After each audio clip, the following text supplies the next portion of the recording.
দেশ থেকে পালিয়ে যাওয়া সাবেক প্রধানমন্ত্রী শেখ হাসিনা ও ভারতকে এক হাত নিয়েছেন প্রধান উপদেষ্টা ডক্টর মোহাম্মদ ইউনূস।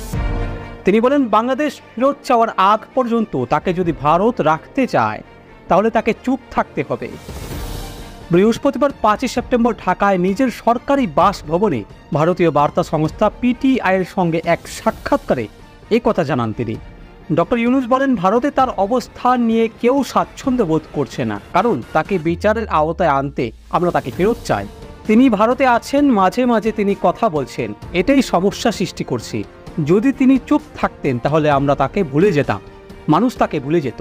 তিনি তার নিজের জগতে থাকতেন, কিন্তু তিনি ভারতে বসে কথা বলছেন, নির্দেশনা দিচ্ছেন, এটা কেউই পছন্দ করছে না। তিনি বলেন, সবাই এটা বুঝতে পারছে, আমরা বেশ দৃঢ়ভাবে বলেছি যে তার চুপ থাকা উচিত। এটি আমাদের প্রতি একটি অবন্ধুত্বপূর্ণ ইঙ্গিত। তাকে সেখানে আশ্রয় দেওয়া হয়েছে এবং তিনি সেখান থেকেই প্রচার চালাচ্ছেন। এমন নয় যে তিনি স্বাভাবিকভাবে সেখানে গেছেন, বরং গণ অভ্যুত্থান ও জনরোষের কারণে তিনি পালিয়ে গেছেন। অন্তর্বর্তী সরকারের প্রধান উপদেষ্টা মূলত গত 13 আগস্ট হাসিনার দেওয়া বিবৃতির কথা বোঝাতে চেয়েছেন। সেই বিবৃতিতে বাংলাদেশের সন্ত্রাসী কাণ্ড, হত্যা ও ভাঙচুরের সঙ্গে জড়িতদের তদন্ত, চিহ্নিত ও শাস্তির আওতায় আনার দাবি জানান হাসিনা।